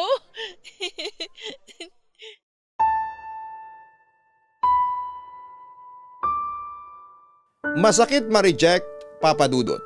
Pero tinanggap ko yon na parang MVP sa harapan ni Dennis. Hindi ko ipinakita na nasaktan ako. Hindi ko pinaramdam sa kanya na kailangan niyang maawa sa akin dahil lang hindi niya ako gusto. Tinapos ko ang date namin ng mabigat ang dibdib. Nung nakauwi ako ay saka na lamang lumabas sa mga emosyong kinikimkim ko. Masyado ko nag-expect sa isang bagay na imposible pa lang mangyari. Bigla akong naawa sa sarili ko dahil para kong tanga. Na umasang magkakaroon din ng pagtingin sa akin si Dennis. Masyado kong niromanticize ang mga naging interaction naming dalawa Sa puntong napaniwala ko ang sarili ko na baka nga may lihim na pagtingin din sa akin si Dennis. Yun pala, lahat ng gestures niya ay bilang kaibigan lamang. Hiyang-hiya ko sa ginawa kong yon para tuloy napaka-desperada kong tao dahil ako pa mismo ang umamin sa lalaking minamahal ko. Mabuti na lamang at kahit ipinahiya ko ang sarili ko, sa harap ni Dennis ay hindi pa rin nagbago ang pakikitungo niya sa akin. Nagpatuloy pa rin ang interaksyon namin na parang walang nangyari. Thankful ako doon na hindi na muling inungkat pa ni Dennis ang ginawa kong confession sa kanya. Papadudot, gusto ko mang magalit kay Dennis ay hindi ko magawang magalit sa kanya dahil hindi naman niya kasalanan na hindi niya ako nagustuhan pabalik.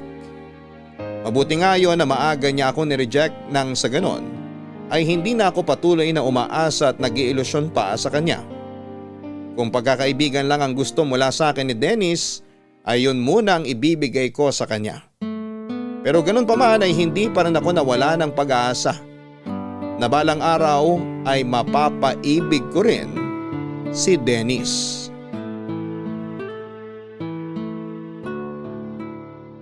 Sabi sa'yo hindi na darating si Dennis. Nag-promise kasi siya na pupunta siya ngayon sa birthday ko. Ano ba kasing sabi niya? Hindi na ba siya nag-reply sa'yo? Hindi pa nga Hindi pa nga niya na-seen yung message ko kanina nung tinanong ko kung tuloy pa ba siya. Baka naman busy lang talaga. Nabanggit nga niya na may tatapusin muna siya sa work. Saka siya didiretso dito pagkatapos. Huwag mo nang isipin yon. Ang mahalaga ay nairaos mo yung birthday mo.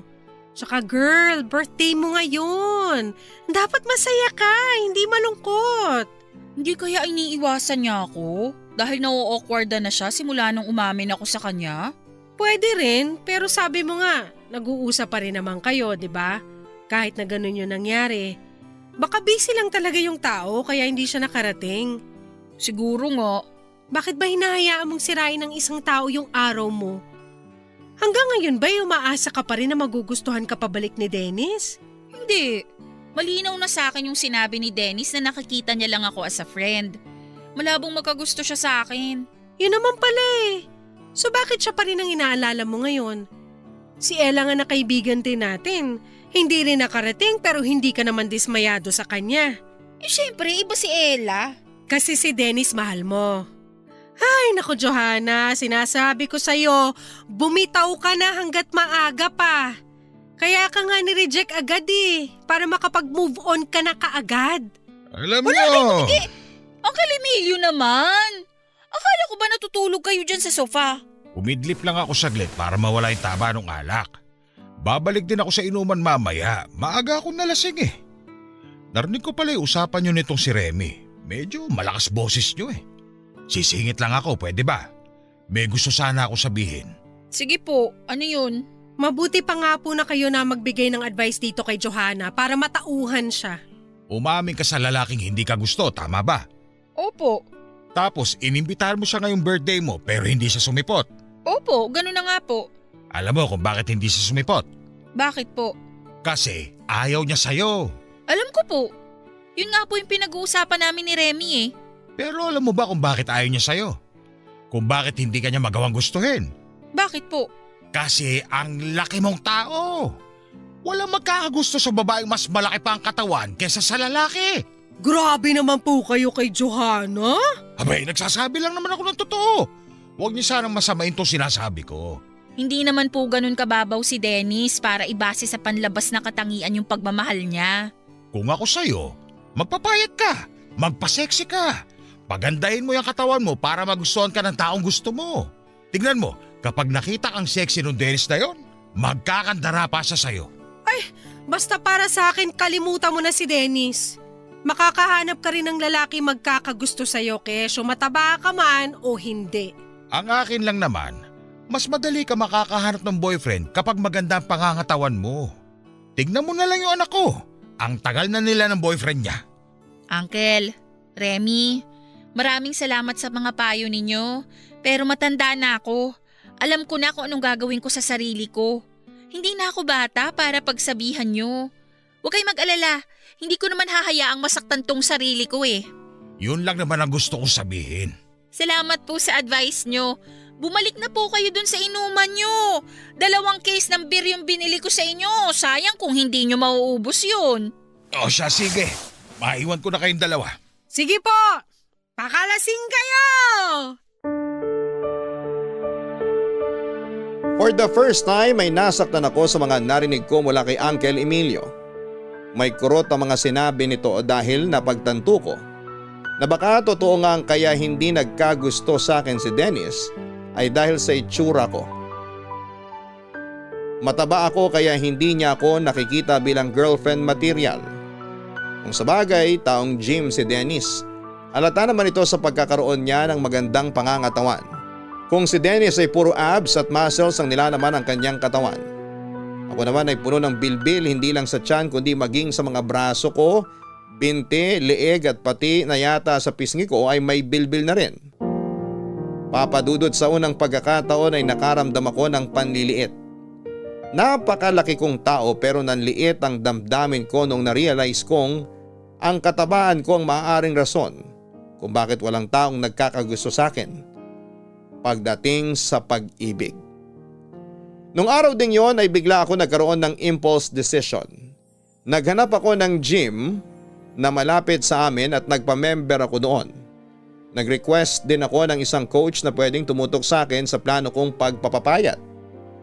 Gusto ko nang alisin ang mga taba sa katawan ko noon dahil naisip ko na kung sexy na babae man ang hanap ni Dennis ay yon ang ibibigay ko sa kanya. Ganon kalala ang kagustuhan kong mahalin ako pabalik ni Dennis. At gagawin ko ang lahat para lang mapaibig ko siya, Papa Dudut. Sa loob ng 1.5 taon ay ginawa ko ang lahat para mabawasan ang timbang ko. Si Dennis ang naging motivation ko para alisin ang mga taba sa katawan ko. Nagpupunta ako noon sa gym 6 times a week. Pagkatapos ng trabaho ko sa opisina, ay agad akong dumidiretso sa gym at doon ay nagbababad ako ng 1 oras kasama ang coach ko na naging katuwang ko sa pag-workout. Kasabay ng araw-araw na pagpapapawi sa gym ay pinalitan ko rin ang meal plan ko. Umiwas ako sa mga pagkaing mataas sa sugar content. Hindi na rin ako kumakain ng mga mamantikang pagkain. Tinanggal ko rin ang carbs sa diet ko. At mas nag-focus ako sa pag-reduce ng fats sa katawan ko. Kasabay na mga panahong yon, ay naisipan kong wag na munang magpakita kay Dennis. Gusto ko siyang i-surprise, gusto ko na kapag nagkita ulit kami ay nag-glow up na ako. Patuloy pa rin naman ang komunikasyon namin noon pero puro sa chat lang kami nakakapag-usap, Papa Dudut. Hindi naglaon. Ang pagpupursige ko sa gym ay nagkaroon din ng resulta. Unti-unti ay nabawasan ang mga taba ko sa katawan. Para kong lobo noon na nawala ng hangin at numipis. Dahil sa mabilis na pagkawala ng body fats ko, ay naging lawlaw noon ang balat ko kaya kinailangan ko pang magpo-opera para maalis ang excess skin na naiwan sa katawan ko. Simula noong pumayat ako, lahat ng gastos ay ginawa ko para makuha ang body goal ko. At matapos ang mahabang panahon, kung kailan handa na ang buong katawan ko, ay muli akong nakipagkita kay Dennis nung nagkaroon ng salo-salo sa kasal ng kaibigan namin. Dennis! Hello! Johanna? Ako nga! Di mo ako namukhaan, no? Oo, hindi nga. Sabi ko, familiar yung mukha mo tapos na-realize ko, ikaw pala yan. Wow! Ang laki ng ipinagbago mo ha. Ano, maganda ba? Maganda ka naman kahit noon pa eh. Pero wow talaga. Kaya pala hindi ka masyado nagpaparamdam ha. Naging busy ka pala. Nag-focus muna ako sa sarili ko. Naisip ko na maganda rin naman palang mag-set ng bagong goal para sa sarili. Tulad nga ng sabi mo noon, di ba? Kaya ayun, naging goal kong magpapayat. Congrats! Anong klaseng pagpapapayat naman ang ginawa mo? Nag-diet ka? Nag-gym ka ba? Pareho. Nag-diet ako, gym, tapos malalang cardio. Kailan ka nagsimula? Mahigit 1 taon na rin. Talaga? Ang bilis naman pala ng improvement mo. Ang galing. Motivated ako eh. Ano naman naging motivation mo? Teka sandali, bakit mo pala naisipang magpapayat? Marami akong dahilan. Una, dahil sa discrimination ng mga tao sa matataba. Hindi naman sa hindi ako proud sa katawan ko noon, pero aminin natin, nadidiscriminate talaga ang mga matataba dahil sa katawan nila. Pangalawa, gusto kong maiba naman. Lumaki akong malaki ang katawan eh. Gusto ko namang maranasan ngayon kung paano ang buhay ng isang taong may magandang pangangatawan. Panghuli, dahil sa'yo. Sa akin? Bakit naman isa ako sa mga dahilan mo? Kasi naisip ko na kaya baka hindi mo ako nagustuhan dahil mataba ako. Johanna, hindi yun ang rason. Ano? Ano yung rason mo bakit ayaw mo sa akin? Hindi lang talaga tayo compatible. Masaya kang kasama at gusto kitang maging kaibigan. Pero hanggang dun lang talaga yun eh. Hanggang dun lang talaga tayo pwede. Bilang magkaibigan. Kahit ganito na itsura ko? Kahit sexy na ako, ayaw mo pa rin sa akin? Hindi naman kasi ako nakabase sa itsura ng isang tao eh. Kapag nagustuhan ka ng isang tao dahil sa itsura mo, hindi pagmamahal ang tawag dun. Attraction yun. Ang pag-ibig, hindi parang namimili ka lang ng gulay sa palengke. Nabubuo yun sa pamamagitan ng samahan, ng koneksyon, ng pag-aalaga. Nabubuo yun sa pamamagitan ng emosyon. At hindi lang ng dahil sa nakikita ng mga mata mo. Mas nakabase yun sa nararamdaman ng puso mo. So wala pa rin talaga? Wala pa rin akong pag-asa sa'yo? Sorry talaga, Joanna. Ang totoo niyan, may nakilala na akong babae na nililigawan ko ngayon. Nung naging busy ka sa pagbabago mo sa buhay mo, may nakilala akong babae na nagustuhan ko. Grabe. Ang sakit palang ma-reject ng 2 beses, no? Joanna, bago ka magmahal ng isang tao, siguraduhin mo munang mahal mo ang sarili mo. Hindi mo kailangan magbago para paibigin ang isang tao. Kusang nangyayari ang pagmamahal. Hindi yun pinipilit. Hindi rin yun pinaplano. Yun ang maganda sa pag-ibig eh. Hindi mo alam kung kailan yun darating. Tama ka. Tama yung lahat ng sinabi mo. Sorry, hindi ko na ipagpipilitan yung sarili ko sa'yo. Maganda ka. Pero mas maganda ang kalooban mo. Kaya huwag ka sanang mapanghinaan ng loob dahil lang hindi kita nagustuhan pabalik. Alam ko namang hindi ka mahihirapang maghanap ng taong magmamahal sa'yo eh. Kasi lovable ka naman talaga. Salamat. O paano yan? Maiwan na kita. Mag-iingat ka lagi. Ikaw rin.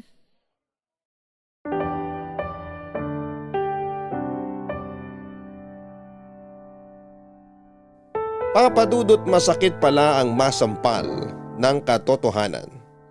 Kahit anong gawin kong pagpapaganda, payat man ako o mataba ay hindi talaga ako gusto ni Dennis at yon ang totoo.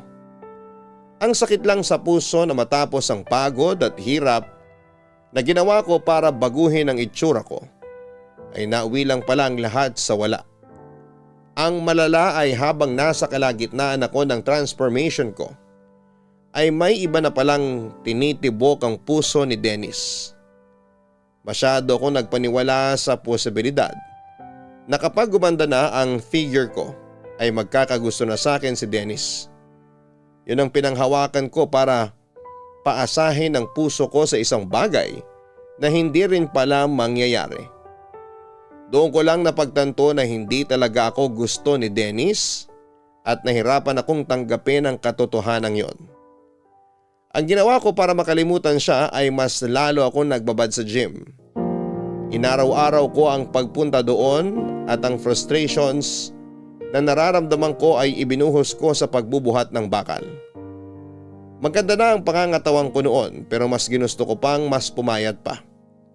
Pakiramdam ko noon ay hindi pa sapat ang katawan ko para sa iba kaya na-addict na ako sa pagpapapayat. Lumipas ang mga taon, nakalimutan ko rin naman si Dennis. Pero kalakip nito ay hindi ko namamalayan na noong mga panahong yun ay unti-unti na pala ako nagkakaroon ng body dysmorphic disorder o ang hindi ko pagtanggap sa sarili kong katawan. Kahit gaano pa ka-healthy at kaganda ang katawan ko, ay lagi ko pa rin itong nakikitaan ng mali. Tuwing tumitingin ako sa salamin ay hindi pa rin ako satisfied at proud sa resulta ng paghihirap ko. Dumating noon sa puntong takot na akong kumain ng marami dahil baka tumaba ulit ako. Pagkatapos akong kumain noon ay pilit kong inilalabas ang laman ng tiyan ko para hindi ito maging taba. Napansin ni Remy ang problema ko. Lalo na nung nagsimula na akong mangayayat, Papa Dudut. Oh, Johanna, saan ka nang galing? Kanina pa kita hinahanap. Bigla ka na lang nawala pagkatapos nating kumain. Galing akong CR. Huwag mo sabihing isinuka mo na naman yung kinain mo. Sinasabi ko na nga ba eh. Ano bang ginagawa mo sa katawan mo? Pinapatay mo ba sarili mo? Hindi ko mapigilan eh. Kusa na lang talagang lumalabas para bang inuutusan ako ng isip ko na hindi ako pwedeng kumain ng marami. Eh hindi mo nga naubos yung pagkain mo kanina. Yung kanin mo hindi mo nga nagalaw, madami na yon para sa'yo. Tignan mo nga yung sarili mo, pwede ka nang ilipad ng hangin sa sobrang payat mo. Eh hindi ba yun naman ang gusto ng mga tao? Mas pinapabura nila yung mga taong payat, mas maraming nagkakagusto sa mga mas sexy. Mas maraming privilege na nakukuha ang mga taong maganda ang katawan. Pero sumobra na yung kapayatan mo. Oo, maraming pumuri sa'yo nung nabawasan ang timbang mo. Pero masyado na yatang napunta sa utak mo yung mga papuri na yon sa puntong takot ka ng tumaba. Ano ngayon ang kinalabasan nun? Pilit mong pinapapayat yung katawan mo kahit sobrang payat mo na. Tingnan mo, pati pag-iisip mo nadadamay na rin. Ayoko lang na bumalik ako sa dati. Malayo ka na sa dati, Johanna. Wala nang tabayang katawan mo, buto na lang talaga yung natira. Hayaan mo na nga ako. Anong hayaan? Bilang kaibigan, hindi kita kayang panoorin na pinapatay mo yung sarili mo. Dahil sa ginagawa mo, wala nang nutrisyong nakukuha yung katawan mo. Hindi healthy ang ginagawa mo. Bakit ka ba nagkakaganyan? Gusto ko lang i-maintain yung katawan ko. Hindi. May rason kung ba't ka nagkakaganyan. Dahil ba to kay Dennis? Anong pinalaman ni Dennis dito? Matagal na yung sa amin. Simula nung nireject ka ni Dennis, pinarusahan mo na yung sarili mo. Masyado ka na naging obsessed sa pagpapapayat. Walang kinalaman dito si Dennis. Tapos na ako sa kanya, nakapag-move on na ako. Tsaka masaya na siya sa buhay niya, kaya huwag mo na siyang dinadamay dito. Kung ganon, bakit? Bakit ka nagkakaganyan? Remy, wala naman kasi akong problema. Bakit mo ba pinipilit na may problema ako? Tumingin ka nga sa salamin. Ang laki-laki ng problema mo ngayon. Mental issue na yan. Nasa utak mo na yung problema. So sinasabi mo na babaliw na ako? Gusto ko lang naman pumayat. Gusto ko lang magkaroon ng magandang katawan. Anong mali doon? Payat ka na, Johanna! Sobrang payat mo na at sa totoo lang hindi na magandang tignan yung katawan mo. Tinatanong mo sa akin kung anong mali. Ang mali ay yung ginugutom mo yung sarili mo. May tawag dyan eh. Alam mo kung ano? Ano? Eating disorder. May eating problem ka na. Mabuti pa magpatingin ka na sa doktor para maayos natin yung problema mo. Wala akong problema. Wala akong sakit. Please! Concerned lang ako sa'yo. Gusto mo samahan kita magpakonsulta sa isang psychologist? May alam akong doktor na pwedeng tumingin sa'yo. Tigilan mo nga ako, Remy. Walang problema sa akin. Okay, sige. Walang problema sa'yo. Gawin mo kung anong gusto mong gawin, pero kahit isang beses lang, pagbigyan mo ko. Magkaibigan tayo kaya kahit ngayon lang, maniwala ka sa akin. Kapag pumayag yung doktor sa ginagawa mo, hindi na kita pakikialaman. Please, maawa ka naman sa sarili mo. Okay, sige.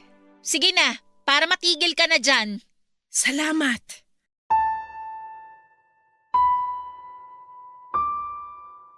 Naawa na rin ako sa sarili ko noon, Papa Dudut. Pero kahit na anong gawin ko ay ayaw na talagang pumasok ng pagkain sa katawan ko. Isip ang kalaban ko noon at napakahirap kalabanin nito. Dahil kahit na anong pilit mo ay katawan mo mismo ang sumusuko.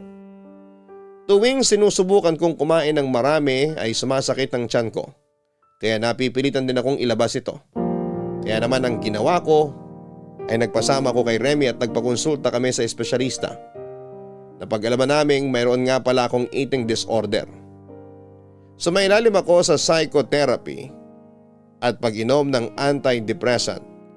Kasabay nito ay binantayan din ako ng isang nutritionist para masiguradong nakakakain ako ng tamang sustansya na kailangan ng katawan ko. Unti-unti ay nabawi ko rin ang timbang ko. Mahabang panahon ang pinagdaanan ko para makabalik sa normal ang pagkain ko. Sa ngayon ay normal na po ang pangangatawan ko, hindi ganong mataba katulad ng dati at hindi rin naman ganong payat. Sakto na lamang ang hubog ng katawan ko. Payat na may kaunting body fats. Hindi nagtagal ay natutunan ko ring mahalin ulit ang katawan ko. Hindi na ako natatakot na magkaroon ng bilbil. Sa katunayan ay proud pa ako sa bilbil na meron ako ngayon. Wala na akong pake kung hindi man ito magustuhan ng mga kalalakihan. Dahil hindi ko kailangan ng lalaking ang hanap lang ay magandang katawan. Ang kailangan ko ay isang boyfriend na tanggap ako kahit na hindi ako perpekto sa katawan ko. Sa ngayon ay patuloy pa rin ako naghahanap ng tamang pag-ibig at umaasa ako na darating din ang lalaking pipiliin ako, hindi dahil sa panlabas kong anyo kundi dahil sa nilalaman ng aking puso. Hanggang dito na lamang po ang sulat ko sa inyo, Papa Dudut, at maraming salamat at pagpalain po sana kayo ng Panginoon. Ang inyong forever kapuso at kabarangay, Johanna. Ang pagmamahal ay hindi nakabase sa pisikal na anyo ng isang tao. Ito ay dapat manggaling sa kung papaano napapasaya ng taong mahal mo ang iyong puso. Mga kabarangay, kasabay ng pagpapaganda natin sa ating katawan, naway wag din nating kalimutang linisin ang nilalaman ng ating puso't isipan. Dahil ang pagkakaroon ng healthy na buhay ay hindi lang natin nakikita sa pisikal, kundi pati na rin sa mental at espiritual na katangian. Hanggang sa muli, ako po ang inyong si Papa Dudut. Sa mga kwento ng pag-ibig, buhay at pag-asa, sa Barangay Love Stories number 1. Sabay-sabay nating pakinggan ang iyong kwento ng pag-ibig, buhay at pag-asa. Ipadala lang sa barangaylovestories@yahoo.com. Nagustuhan ng iyong napakinggan? Ituloy yan via live stream sa www.gmanetwork.com/radio.